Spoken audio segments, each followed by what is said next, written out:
The following content is provided under a Creative Commons license. Your support will help MIT OpenCourseware continue to offer high-quality educational resources for free. To make a donation or view additional materials from hundreds of MIT courses, visit MIT OpenCourseware at ocw.mit.edu.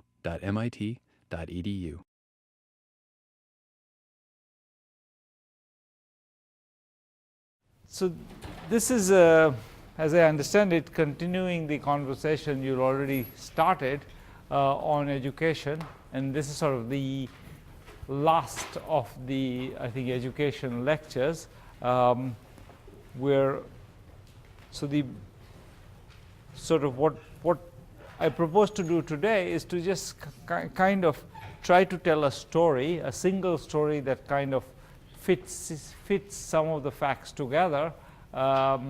You've seen some of the broad kind of patterns of sort of dysfunctionality already, as well as some of the kind of local success stories, if you like. I think the last lecture was about this NGO Pratham and its many efforts to improve education. So what I'm going to do today is kind of continue from there, but talk a little bit more sort of big picture, focusing mostly on so the goal is to tie things together into a story that might make some sense and help us think forward about if this is what's going on, where should we act? That's always the ultimate question we have in mind, which is to try to find a way to an action point or a lever, and it's only by kind of wrapping in these facts into a narrative that we can kind of find a lever. So what I want to do is I want to go from the facts to a lever, and where we will go there is by talking about a specific interpretation of the facts. So that's what I want to do. And I'm hoping that you've already kind of read some of this material and are sufficiently engaged with it that we'll have a lot of discussion along the way about is this a reasonable interpretation of the facts or not. And I'm very much open to the idea that you may think that this is not the right interpretation, and we can definitely you should feel free to propose alternatives, or wherever you think it's you think I'm going too fast or trying to sort of push the logic too far, you should stop me, or if you have a question. So I think that the first fact, which is sort of I think very widely accepted, but somehow not necessarily very widely documented, is that education is actually beneficial for the people who get it. And this is you would imagine that this is something that we would have seen tons and tons of reliable evidence on, but in fact the reliable evidence even on this very basic question is relatively weak. The reason why education evidence tends to be weak is that as when you don't, education is not like taking a medicine. So the nice thing about taking a medicine is that I take a medicine, a week later I'm better. Education is something that has action at a distance. It's like something that I get educated today, and tomorrow and day after, the day after that, and then some distant future I get a job, and that's when it benefits me. So that sort of that remoteness of it is actually part of the reason why it's hard to find good evidence for education. Is that you need to have a data set where you saw who got educated today and what happened to their salaries 20 years later, and that's not always easy to find for obvious reasons. You might imagine that you really need to track people in some way. So that's why there's not much evidence. The evidence that there is, a significant part of it comes from countries like the US, where the evidence is very clear, education seems to have a clear and relatively high stable rate of return, hasn't changed very much over time. And a few studies like the one from Indonesia which also find the same thing, and actually find surprisingly relatively similar rates of return on education. The benefits of education in Indonesia seem to be similar to that in the US. And that's something that when it came out was rather surprising to people. Why would it be surprising? What would you have expected?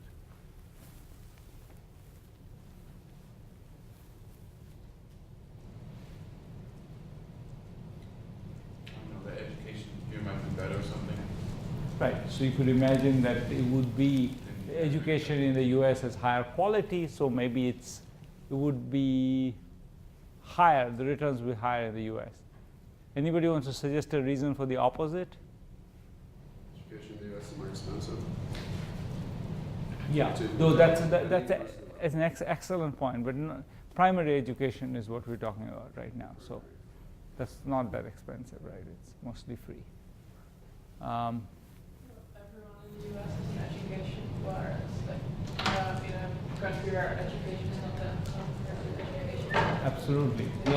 The opposite view is that education is scarce in the US, in Indonesia, and especially in the early 70s, very few people had primary education. So you might imagine that something that's scarce typically has a higher price. So you might imagine that it would be more rewarded. So you could have imagined it going either way. Turns out these two effects seem to have canceled out, and you get on net roughly the same return on education in the US as you get in Indonesia. But that's all that to say that we seem to think that there is kind of these things. It's not that there's a huge amount of evidence, but whatever there is seems pretty consistent and compelling. So I think most people accept the idea that there is a benefit from education. Now and then the next question that then arises is, if there's a benefit from education, why are people getting such lousy quality?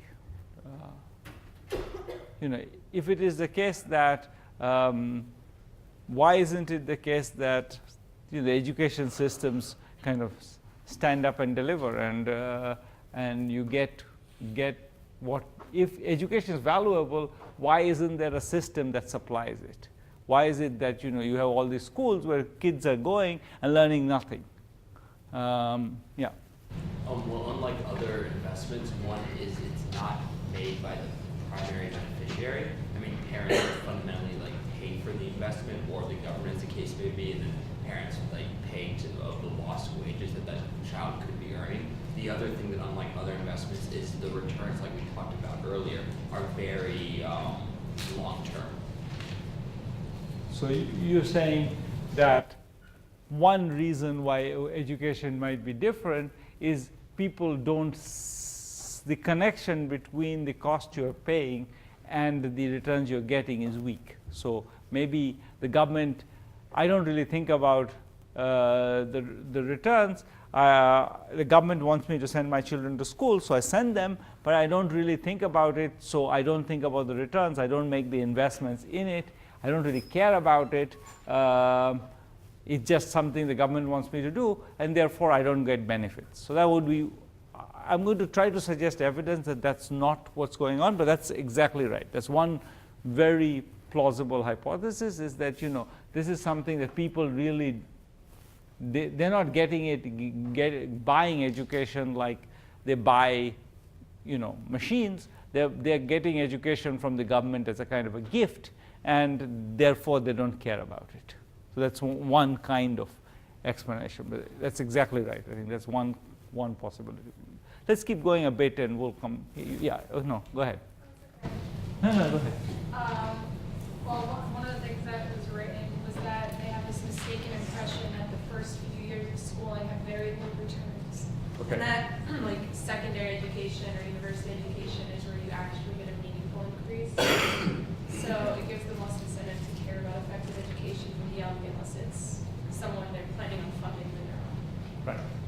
alternative view, which we'll come back to and spend some time on, is that people actually don't. It's not that people don't believe education is valuable, but they don't know which part of education is valuable, and that's sort of what you're suggesting. Yeah. Question. So we just talked about how in Indonesia we saw there were benefits to education, and now we're going to talk about how the education was really poor quality. So is the idea that even this poor quality education is still incurring benefits that people aren't realizing, and that if you improve the quality, you're going to improve the benefits? Right. So I think that sort of goes back to the conversation we had a little while ago, which is that we would imagine that in Indonesia, education would be a lot more valuable than it's in the U.S. because there's so much less of it. And you would think that, when I'm the first primary educated person in the village, that's much more valuable than being the 2000th. Nevertheless, we don't find high returns in Indonesia. We find comparable to the US. So the idea is implicitly that the returns to education are low in Indonesia, partly because the quality is, that's actually somebody suggested exactly that, which is that one reason why you might expect lower returns in Indonesia is that the quality is lower. And so I think the concern is education is socially valuable. We want it because education. There's not many educated people. On the other hand, maybe the delivery systems are weak, and therefore it's not worth getting it. So that's the trade-off. And the question, if you look at the other evidence, you've already looked at it.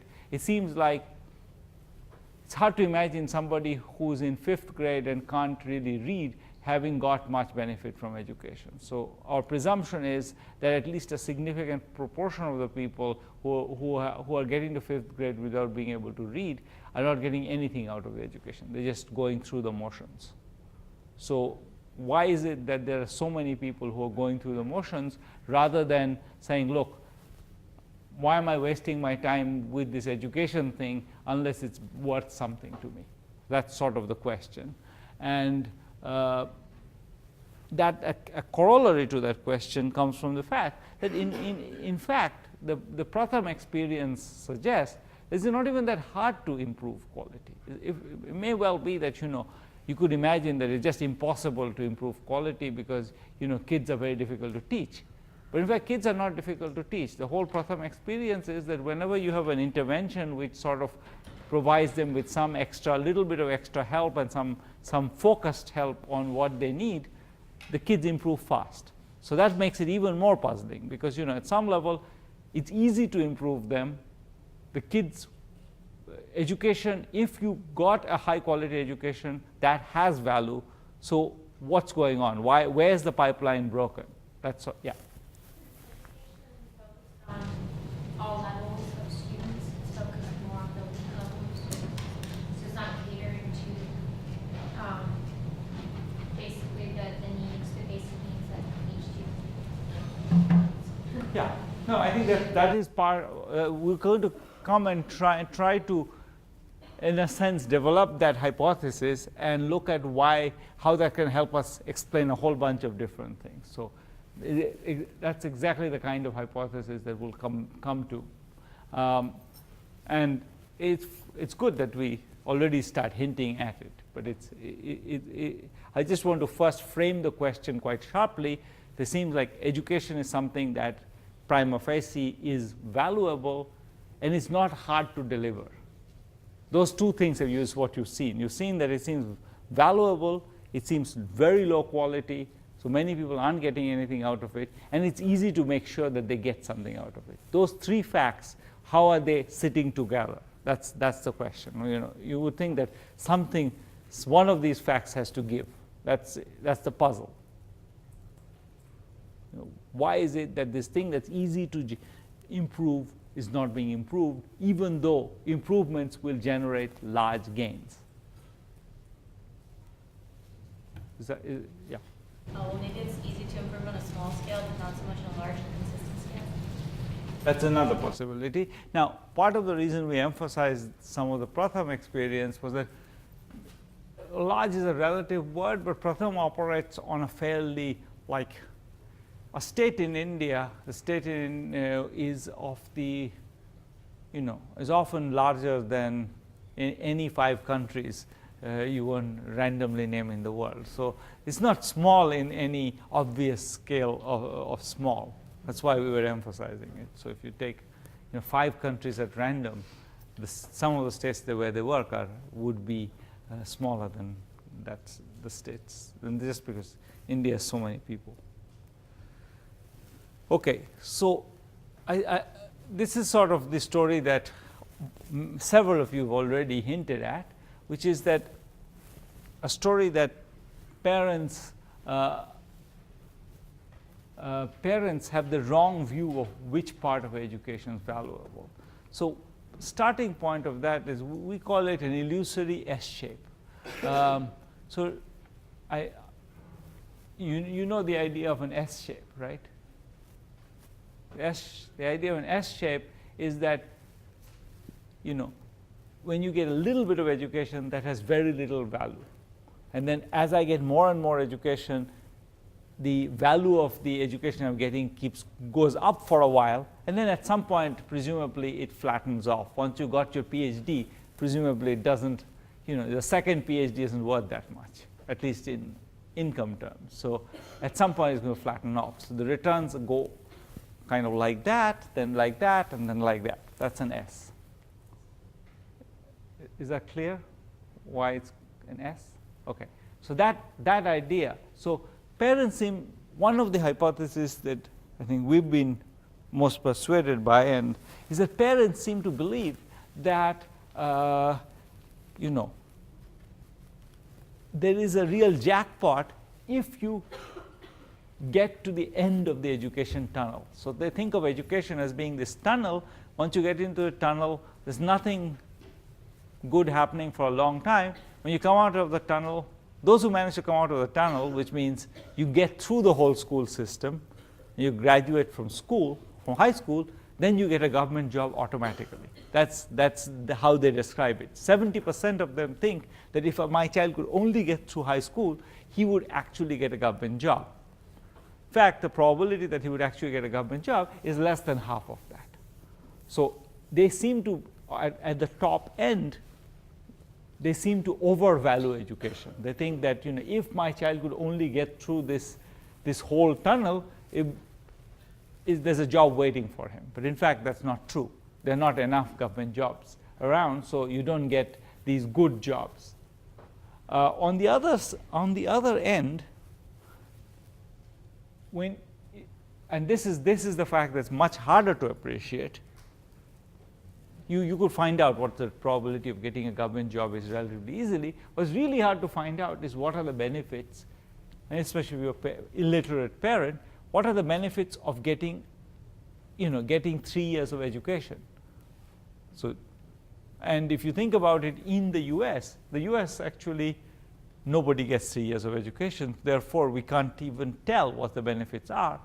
But I think what is surprising, but maybe not surprising once you think about it, is that the benefits of people who get 3 years of education is insubstantial. Why are they substantial? Well, there are a bunch of stuff that it's hard to appreciate living from sort of when the perspective of living in the US now, but are not automatic. So for example, many people don't find out about government programs that are available to help them. Why? Because they don't read any newspapers or flyers, or when the TV person says something, they don't understand what is being said. So even a minimal understanding of just how the system works actually gets you large benefits. So there are another example people often give is that even if you go from first grade to third grade and you learn to read, you can read the instructions on your bag of fertilizer. And your bag of fertilizer says, use 1 teaspoon, no more.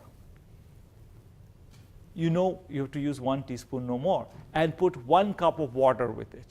Just being able to read that has a large benefit in a world where people certainly lots of evidence of people overusing and underusing fertilizers. So just the fact that you can read the instructions on the packet is has large benefits. So the reason why even getting a third grade education has a benefit is because there are lots of things in the world, lots of information that's transmitted through reading, for example, like what the government program is, how to properly use fertilizer, what seeds, new seeds have become available for planting. And that might be in the newspaper, somebody might have taken an ad, but you don't read the ad, you'll never find out. So there are benefits, lots of benefits, even if you can read a little. You don't have to be able to do calculus to be able to get benefits of education. I think that's the evidence. This picture that I'm going to show you is plots kind of actual and perceived returns in Madagascar to the extent that they can be estimated. The actual returns are pretty constant. The perceived returns come from a survey where parents were asked what the returns were, and the perceived returns look more concave. That is to say, they are more flat at the beginning, low returns at the beginning. At the beginning, you think that you're not going to get much returns, and then as you go up, they get, if they cross, and you think you are going to get more returns than you actually get. Yeah. That's what that is really the percentage increase in your earnings for an extra year of education. When you go to 11 to 12, what's your percentage increase in earnings? So, and this in some sense is actually not, this picture sort of gets the idea, but in fact it doesn't actually tell you how big the effect is. The reason is that in fact there are some people who generally overestimate the benefits for education. So some parents think education is extraordinarily valuable, and a lot of parents think that education is completely useless. So this yellow curve is an average of very lows and very highs. And so in some sense, the average looks actually less wrong than the individual parents think. So some parents are overestimating their returns. They're all sending their children to school. Others are just think education is worthless for at least for their children, and their children is important in that sentence, because a lot of people think education is something that benefits those other children. People from rich families can benefit from education. Our children don't benefit. So there's clearly a strong kind of self-discrimination, which we'll come back to in a bit. So that average actually masks a lot of divergence. So what I'm going to do now is actually kind of, so we're going to, instead of, so I'm going to take this as a hypothesis. The fact that there's this, what I would call elite bias, the idea that it's kind of looks like people think it's an S shape. Returns are at the high end, no returns at the low end. Assume that that's true, and look at how that can help us explain a bunch of other facts. Okay, so we're going to look at what this does for the parents, the teachers, the students.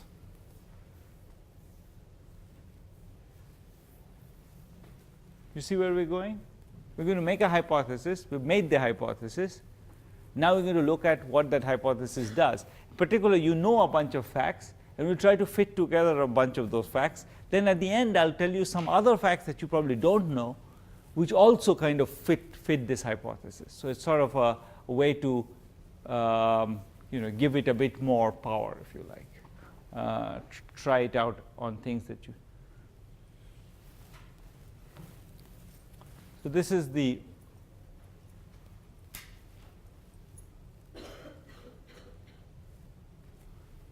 So one implication is, think of the first implication of this.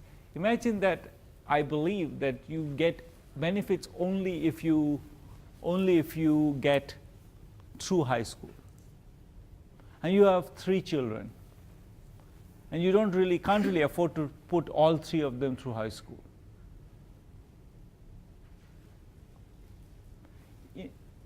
so in truth, as we saw, the returns are pretty constant. So an extra year is an extra year. If it were the case that an extra year, how should you spend the money? Equally. You're going to since all the children, there's no reason to discriminate. Why give one of them a chance and not the others? Any bias towards equity will make you just spend equal amounts over the children. Why? Because they're all your children. Why discriminate? 1 year of education is 1 year of education, so there's no reason to discriminate. Now imagine we believed something else. We believe that the first years of education are not worth much, but then the final years are worth a lot. How would we spend our money? So, assuming you have 2 kids who are identical, you have 6 years worth of education that you can compensate between the 2. You believe the latter being the most important. You spend all of the money. Right. You'll have a lot. You'll think of it as being, you're going to have a kind of, you guess which of your children will be good at education, and you're going to give all your education to that child and kind of give the other one nothing. Right? That's one implication of this view, is that you're going to discriminate among your children. And you're going to, now the way you're going to discriminate is you probably don't believe your children are identical, so you're going to look for signs. You're going to say, maybe in first grade, one of the children was doing better than the other. It means nothing. Some children do well in first grade, some children do badly in first grade. Many of you who are at MIT were doing badly in first grade and then ended up at MIT. I'm sure some people who were doing very well in first grade didn't get to MIT. So it's a very poor predictor. Your first grade performance is a very, very poor predictor of your long-term performance. Or it's a predictor, but not particularly a reliable one. But parents, what do they have to go on? They're going to look at which child is doing well in first grade and then put their money on that one. And you wouldn't just probably pick one at random, but you pick one based on some very noisy signal. You'll observe whether they come back from first grade with whether they chewed up their pencils in first grade more or less or something, and you'll decide, well, this one's fit for education, this one's not. And then you're going to put your money on that. Right? You're going to find some way of, since you can't spend equal amounts on both, you're going to find some signal that's going to allow you to discriminate. Right? That's sort of what you'd expect. And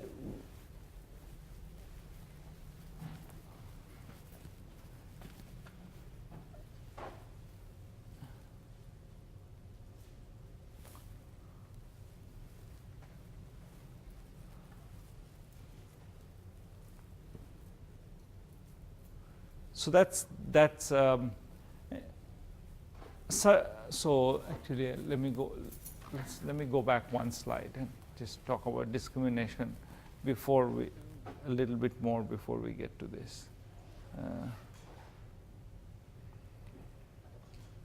Come back to this. Okay.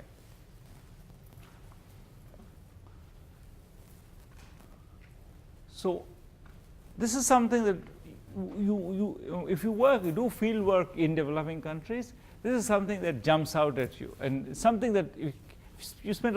Like me, I've spent all my adult life in the U.S., so I'm kind of used to the U.S. norm. So you go to somebody's house.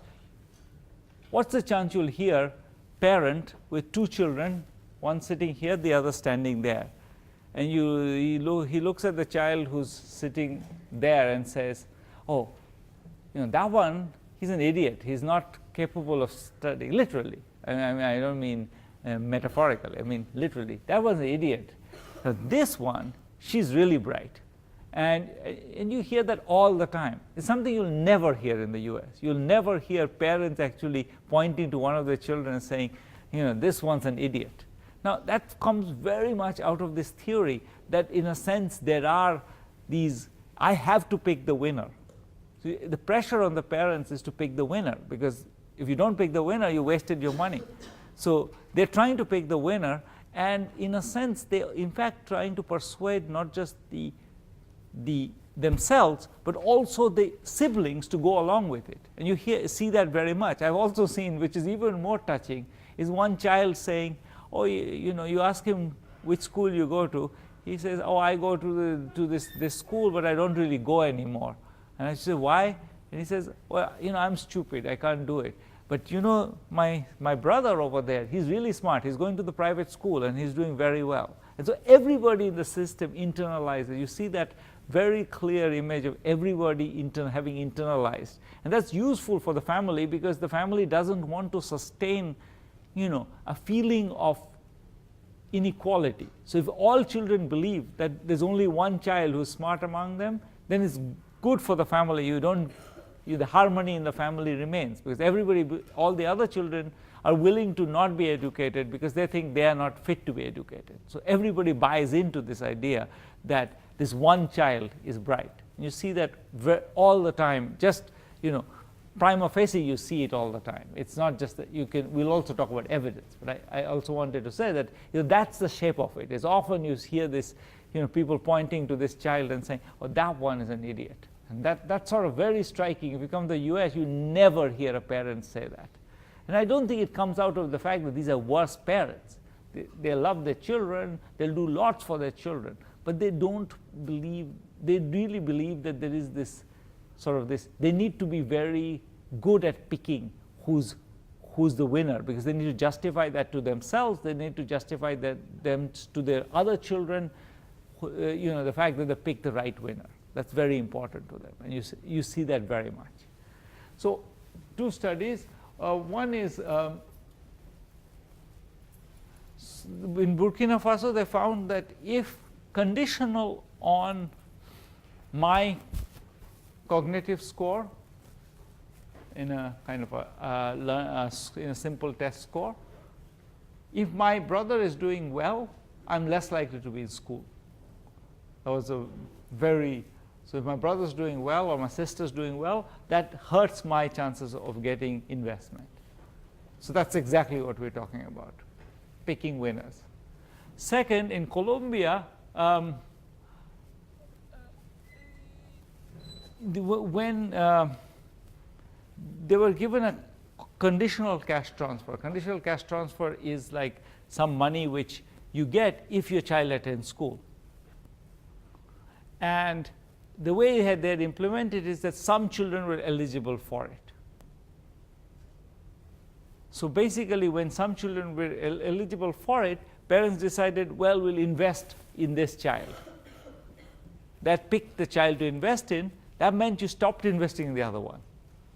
The other child actually were less likely to attend school if your brother was getting this, was encouraged by the government to go to school. So the government was actually kind of focused on one child, and you were getting some money from sending one of the children to school. The other one was then neglected.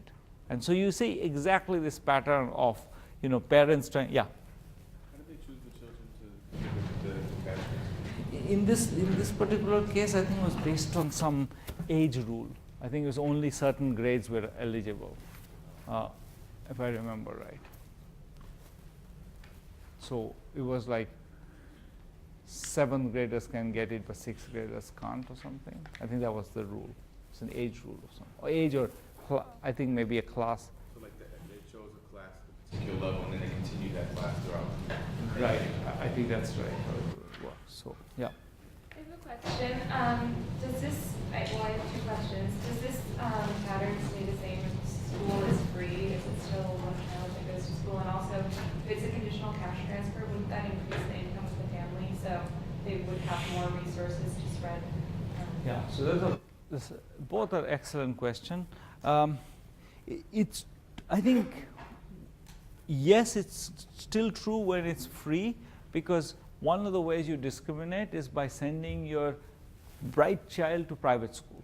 You actually spend resources to send him to private school, or you get him a tutor, another, he gets special help, or he doesn't have to do the housework. He gets time to do his homework in the evening, while all the other children are like, tying up the goat or whatever, giving food to the cow or whatever else they're doing. He's the one who gets to do the homework. So that's one sense in which you still have lots of discrimination.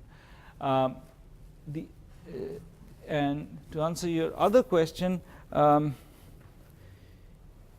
it's true that I think the discrimination, again, that's related. The answer I just gave is also relevant for that, which is that part of the way it operates is not just discrimination in money spent, it's also in time. It's also in this whose job is to tie up the cow, whose job is to take care of the younger siblings. All of those get allocated unequally. So the child who gets to go to private school typically is also the one who doesn't take care of the cow. So you get loaded on benefits from that. Does that answer your question? Okay.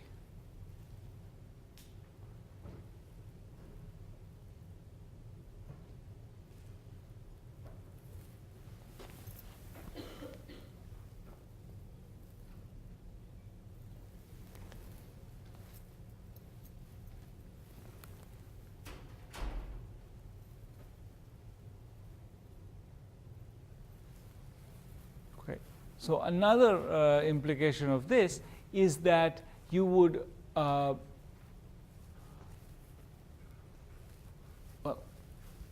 sort of, this is a related point, which is that parents will often, so another implication of this is that if people associate education with particular forms of getting a particular job, then when there are more of those jobs, they might now start discriminating more against their children. Why? Because now there is a valuable opportunity available for my daughter. She can get this kind of job if she only gets this degree. And I'm going to now try to therefore find resources to make sure my daughter can get that degree. That might mean that I'm going to give up on my son entirely.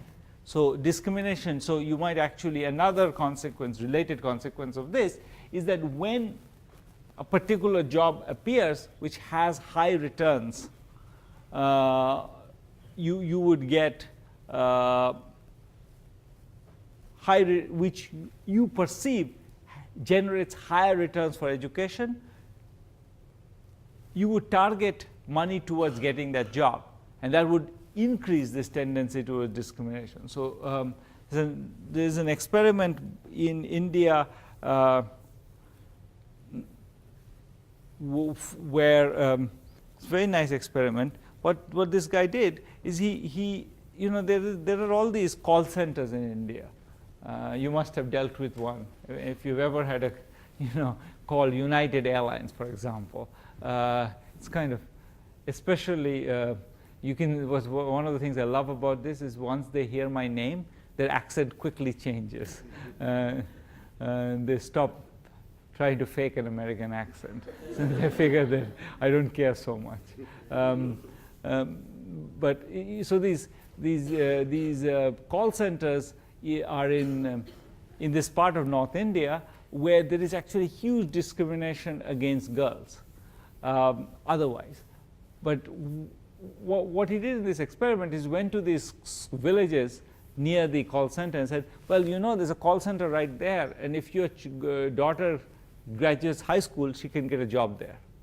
So that was the experiment. And he went and told, and you immediately find parents suddenly starting to discriminate against their sons. They start to figure out, my daughter can get this good job.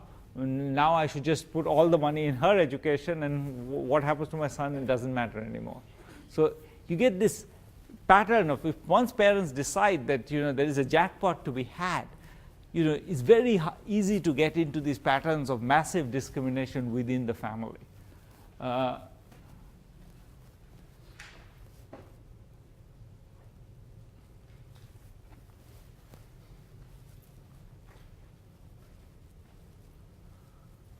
So in particular, girls' education went up. Why? Because call centers like girls. apparently the view is, may or may not be true, which is that girls are easier to train to be call center employees. They're more docile, more, I don't know, they learn English faster. There are all kinds of theories. But in any case, call centers like girls for some unspecified reason. So they found out that there was a big demand for girls. The result was that you get this effect on boys. On net, boys were not affected, but but parents already in the baseline had said, oh this son, he's not really fit for education. So those kids really got hurt when this happened, because they started, all those kids who the parents had decided were not fit for education, their education actually dropped when their sisters started getting these jobs. You started substituting away from their education towards less education for them. So this is all to say that parents are actually using all these cues to figure out which child to put the money on, because they believe that if I put money on one child, I'll get much bigger benefits than sharing it across children, and then all these cues seem to matter. Okay, let's go back to a different fact. Another thing that of course matters is information in this world. For parents, what matters is their perceived returns. That's what we're talking about, right? We're talking about perceived returns. We're talking about the fact that parents think the returns are high, or they are high when you get 12th grade education and low if you get less than 12th grade education, etc. So in Madagascar, parents were shown this particular picture.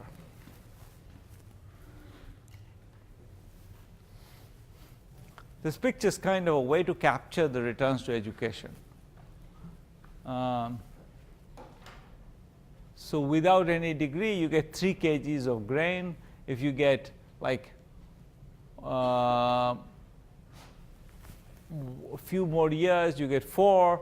If you get more, you get 7, etc. So this was roughly the right scaling. So this is roughly how the returns are in Madagascar. Yeah. So that's the range. For females, it goes from 34 to 163. For men, from 47 to 225. So this was what they were shown. When they were shown this, turned out, so actually before they did that, they actually asked parents, what you think are the returns to education? Before they showed them, they actually asked them, you think it's, if your child got an education, how much would his income go up by? So they had written that down. Then they showed them this picture. And what's nice is that the parents who already thought their children were going to get high returns, their behavior didn't change very much. Okay? Whose behavior has changed? The parents who thought that the returns for the children were much lower than they really are. And about 50% of the parents had very low returns. And for those parents, you get a very substantial improvement in, no, that's not it. I don't know where this is. Okay. So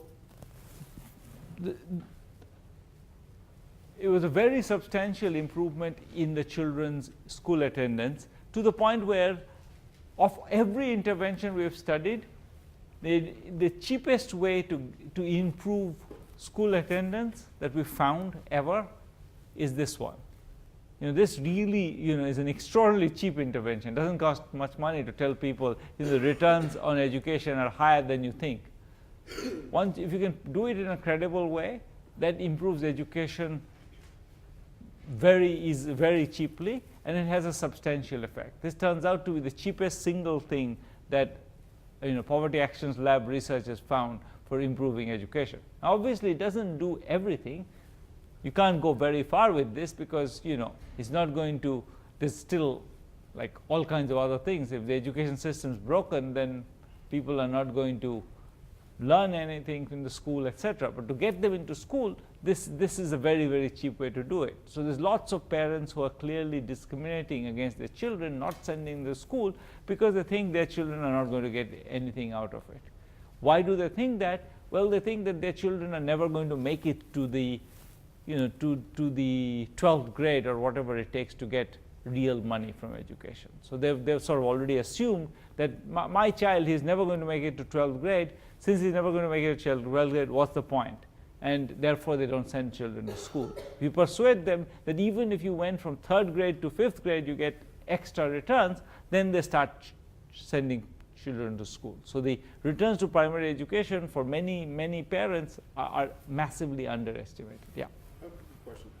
Is it distributed evenly across income classes? So, for example, the returns to education for people who are very wealthy could be, 120%, and returns to people to education for people who are lower classes could be 0.05%. In which case, that progression will kind of be tilted towards a higher number. Has anyone looked at that? Yeah. So people have looked at that. They typically. It's difficult to look at because you could imagine that very few people from wealthy families stop at 3rd grade, but to the extent that you can look at it, you don't see big differences. It seems mostly there's some differences, but not of the order of magnitude you're suggesting. Yeah. I was wondering if anyone has looked at peer effects. Like, if you have a village and there are several families, and some of them are sending their kids to school and others aren't. Are there any effects, such as one family sees how the other kids, when they're going to school and look, they seem to be learning or they seem to be accomplishing something, or the other time they're just wasting their time, and their parents always complain about how they don't do it. Like, are there any effects between families? Probably. Nobody's looked at, people have looked at this, but the problem is that when you study peer effects, the first problem is that typically your peers are not randomly chosen. So, you hang out with families that are like yours. So, therefore, the peer effects tend to be overestimated. You look at what look like peer effects could be just the effect of, who do you hang out with. So, if I ask, so there's lots of evidence of peer effects, but not so much at this level, because it's hard to randomly assign peers. Now, one place where you can randomly assign peers turns out to be in college. So there is a nice set of studies of Dartmouth, for example. In Dartmouth, there's a college lottery, and you get different roommates based on your lottery. So if you get roommates who are more inclined to study, you are more inclined to study. You get roommates who are more inclined to drink, you are more inclined to drink. There seems to be clear evidence of some kinds of peer effects, but it's hard to find because of this reason that when I look at it, if you look at the data, it looks like there's huge peer effects. If you look in the US and you look at around Boston, you'll find that in Somerville, people who live in Somerville seem to be, live with other people who don't get much of an education, and people who live in Lexington live with other people who get a lot of education. That's not because of large peer effects. It's because people who want to get a large education, good education, go to live in Lexington, or other characteristics of people who go live in Lexington. Rich people live in Lexington. It's not because of peer. So peer effects are hard to detect, but I think they're where people have tried to look at it, like with these Dartmouth lotteries and stuff, they find them, but they're hard to detect for the reason we just discussed. Okay.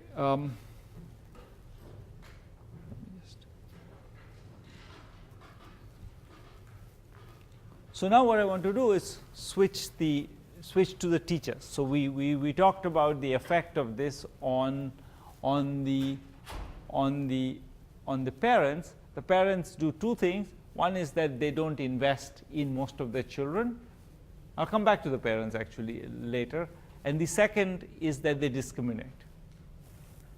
Okay, now let's go to the teachers. Same hypothesis. Teachers also believe, and maybe teachers don't intrinsically have to believe this. If parents believe that the only goal of the school is to get their children to 12th grade or whatever to get through school, then teachers will have the same incentives. So the teachers will believe what the parents believe, because it doesn't matter what the truth is. I'm going to get paid if the parents like me, and the parents like me if I have the belief that they have. So it's not clear that the teachers even need to have the wrong beliefs, but I suspect teachers do have the wrong belief, and I'll tell you why in a little bit. So first thing that implies is that teachers will teach to the top of the class,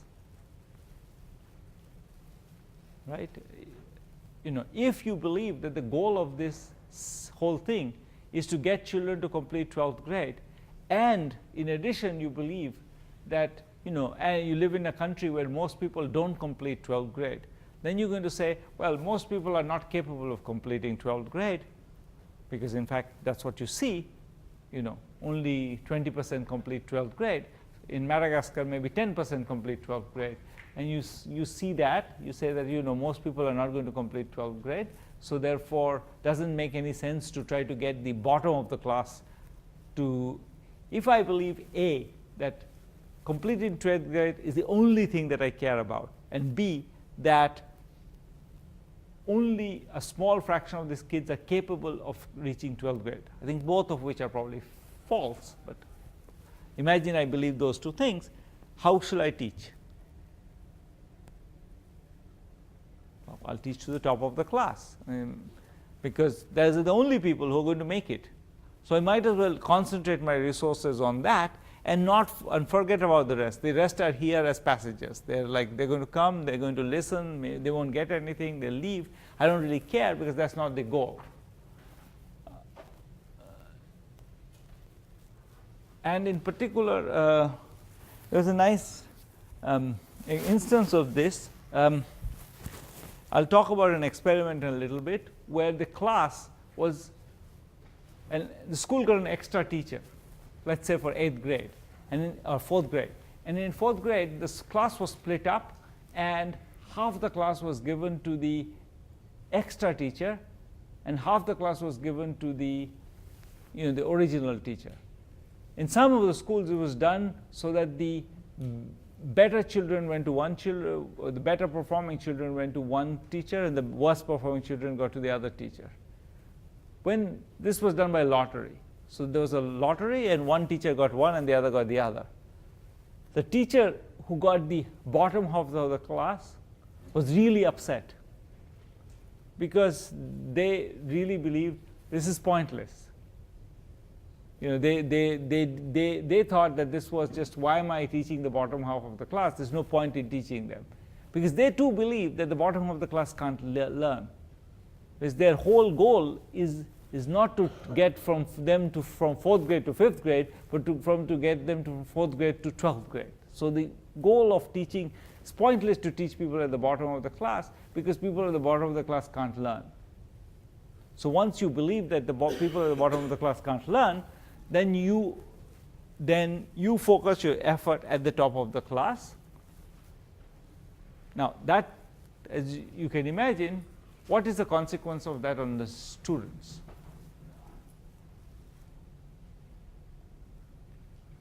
What would that do to the students at the bottom of the class? Well, they're probably already discouraged, but they feel more discouraged if the teacher is actively or subconsciously motivating them. Right. Is that what you were going to say? Yeah. So they're going to get discouraged. Now, what happens when they get discouraged? Sorry? I see poor performance. They perform poorly. Yeah. What does the teacher think? Stupid. Yeah, they're stupid. So it's a vicious cycle, because once I believe they start from this theory that the bottom of the class can't perform, then I give them no attention. They're all discouraged. They're not trying. They're doing badly.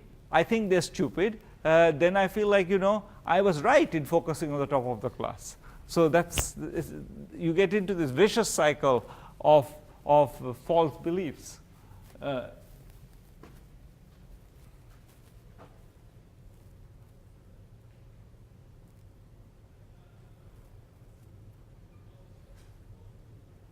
The other thing that this would mean is that teachers also really, so teachers also in class, they will look for the kids who can get to their view of whatever the goal is, getting through high school. And if there are few kids like that in high school, in the class, they're going to stop putting in effort. So teachers, you also expect why teachers would not put in a lot of effort, because they'll think, look, I got stuck with a bunch of dodos who can't learn. What am I doing here? So once teachers start believing that children are unequal, then you get this phenomenon that lots of teachers also give up. So the Pratham experience is I think illuminating here. So one of the experiments you must have talked about was a summer school experiment. The summer school was basically some villages randomly got a summer school. The teacher was given some extra money to run a summer school. This is the same teacher who teaches in school, and where the school is, schools are very low performing. Yet when this teacher was given a small amount of money and was asked to run a 6 weeks summer school after a few days of training, that had very large effects on the children's learning. The children who went to summer school learned a lot. So why is it that this teacher who can teach these children quite effectively in summer school, why doesn't he teach them effectively during the school year? Right? What's going on? Why can't, if we how can it be that this, when the same teacher, when he teaches summer school, he gets a large gains, but when he teaches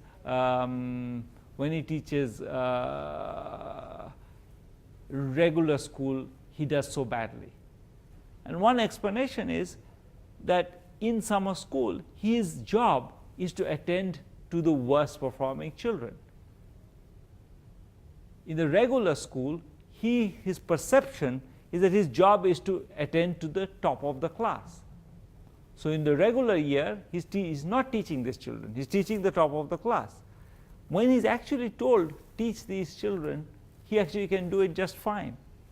That's not what the system is telling him. His view of what his job is I have to get the top of the class to learn the entire curriculum and be able to get into into better high school or something. He doesn't see his goal as teaching the bottom of the class. When you actually ask him to teach the bottom of the class, that is his assigned job, he does just fine. So that would also be consistent with this view that the real problem is not that the teachers don't have the incentive to teach or they don't want to teach, but they're being told to teach the wrong thing. They're trying to teach these children something that actually isn't. So here's the experiment I talked about. This is very much on this point. I already talked about this experiment where 120 schools were cut into two. In 60 schools, all schools were given extra teachers. Okay? And then half of those schools, the extra teacher was assigned to, the class was split at random. So every class, they used to have one teacher, now they have two teachers. Okay? Class was split at random, so half the class went to one, half went to the other. In the other half of the schools, they were not split at random. They were split by baseline competency. So they were, the better performing children were sent to one teacher, the worst performing children were sent to the other teacher. This was the teacher assigned was random, so you didn't get a better teacher or worse teacher, but you got you got to be in a classroom with children like you.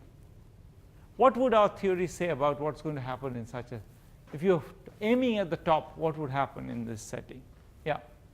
The reason, like, in both situations you teach the top, I mean, what it means for the person or the teacher in the randomly assigned room is that the people that are respectively at the top of like class 1, they still get taught to. What it means for the people when it's divided into, like, let's say, a high performer and a low performer is you teach the top of that low performer. Exactly. So what this does is I always want to teach the best for people only in the classroom. But the best people in the classroom have changed. When I divide the classroom in this way, the best people in the low classroom is someone who would have never got any attention in the original classroom. Whereas, or if it was divided random, he would never be at the top. So it changes who gets attention. Moreover, because I'm now paying attention to somebody who's not at the top of the class, but at the middle of the class, the children who are at the bottom of the class are more likely to get something out of the class, right? Because what happens is that the distance between, imagine that, there's a class which has me and someone else, and I can't really read, and somebody else can kind of read Shakespeare. Now, if you teach the top of the class, I'll get nothing. But if I put in a classroom with somebody who can read a little better than me, but not that much better, then if you teach to him, I'll still get something out of it because I'm closer to him. Is that, yeah? Did the teachers know that they got like better? Yeah. That's why they were protesting. I said this before. They were actually protesting. But once they found out, they decided, fine, we'll teach the best of this class, but the best of this class is still much less different from the worst of this class than the difference between the best and the worst in the original class. So even the worst in this class gets something out of the teaching where he would have got nothing before. Yeah. Do you think that it'd be more effective to try to re-educate teachers such that they don't have the attitude that they only teach the top of the class? Or is it better just to accept that's a reality, sort of like in the survey, and then just try to make circumstances to mitigate the teachers' attitudes? That's an excellent question. I guess my view is that it's difficult to get the teachers to believe that they should have a different attitude as long as parents have that attitude. So you need to start with the parents, because after all, the demand for education comes from the parents.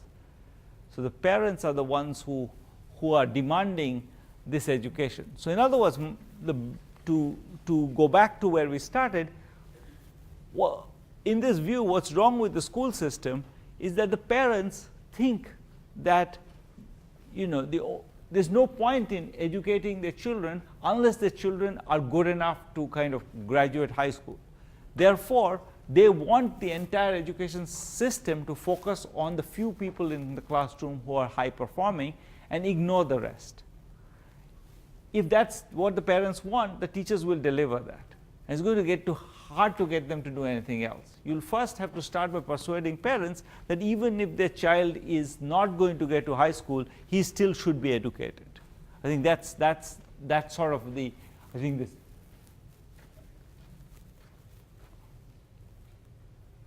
So in fact, that's exactly what they found.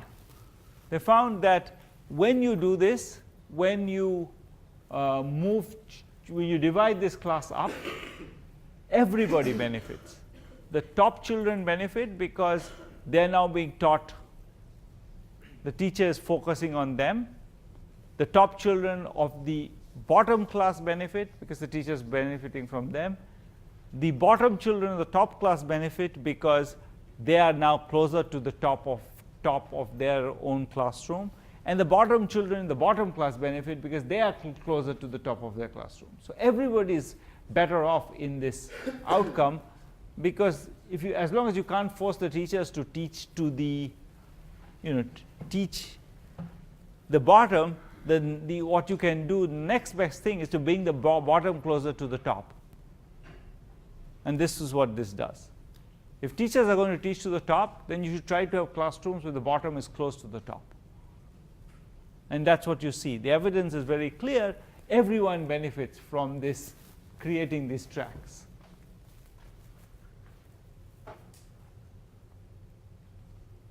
This is the table. I won't go through it because we're going to run out of time. Let me just. This is already we've said. Who else gets hurt by this? Is the children, obviously. The children get hurt because they get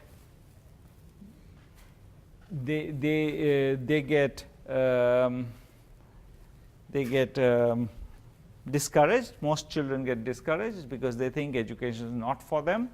And this is especially true in historically discriminated populations. So historically discriminated populations in many countries tend to be either the sort of, by race, or in India it's by caste, or some other source of girls, depending on the particular structure of discrimination. The historically discriminated populations tend to already assume that since they have very few people who have been educated, they assume that that's perhaps because they have no talent for it. And then if you go and tell them, look, so another way to put it is that if you happen to be from a family which believes that you can be educated, then if the teacher says you're stupid, they won't believe it. They're going to go and argue with the teacher and say, look, well, in my family everybody has a PhD. What do you mean my son is stupid? Whereas if you actually from a family where no one has an education, it's much easier to persuade them that their child is not fit for education. So what you're going to do is you're going to reinforce stereotypes in society, because who's going to believe you when you say your child is stupid? It's going to be the people who have been told historically that they are not fit for education. They're going to be the most likely to believe you. So if this kind of stereotype will be the existing stereotype will be reinforced by, if you give people the message that that their child is stupid, the existing stereotype would get reinforced. So that's something that you see a lot. You see that the parents of in these kinds of very poor families tend to be more likely to believe these negative stereotypes of the children. Another thing that this would explain is why children don't come to school. Like, one thing that people don't emphasize is how rarely children show up in school. A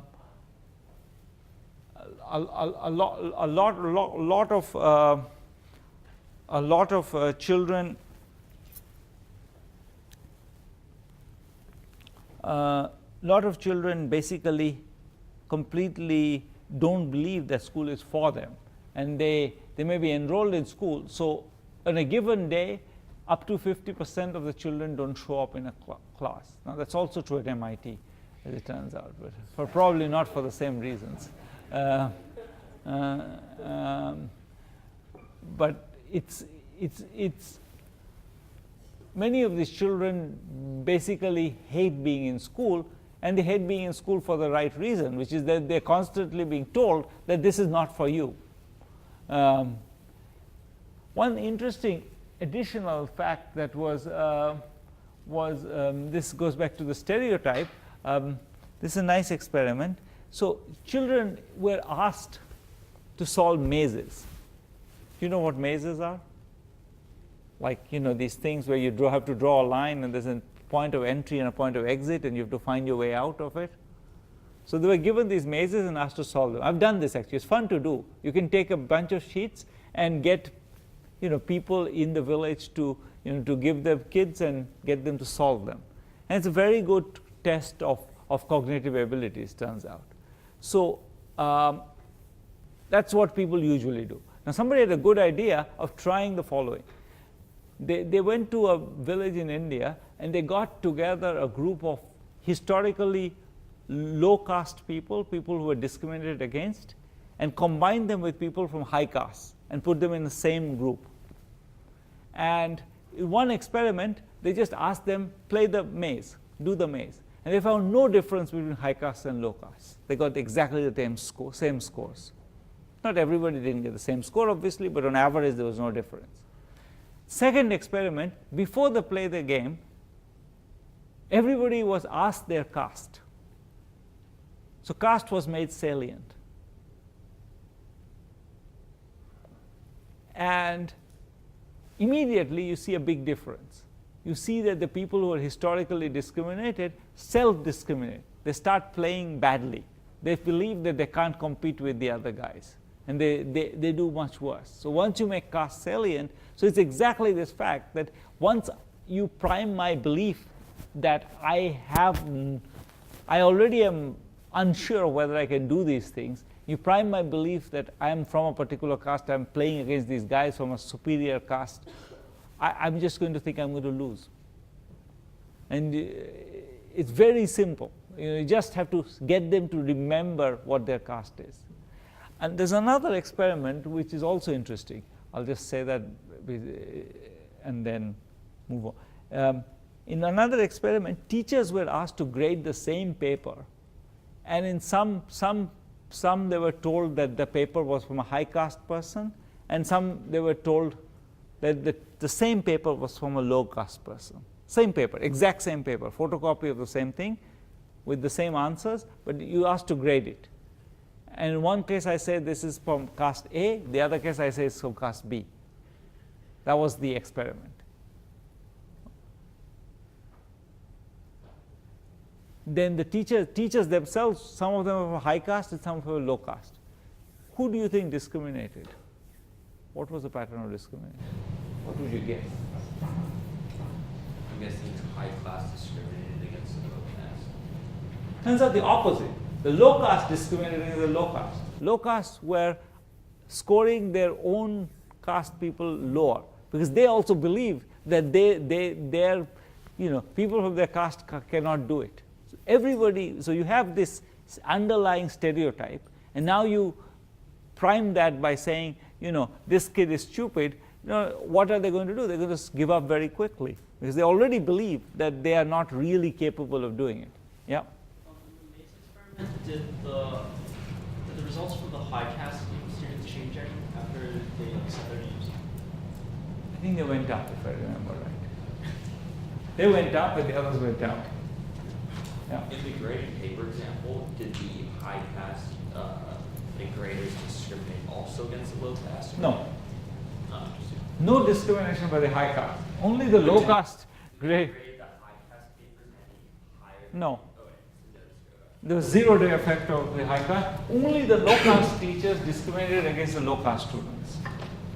That was it was dramatically. It's not what I expected, but it does show the self-discrimination is very powerful.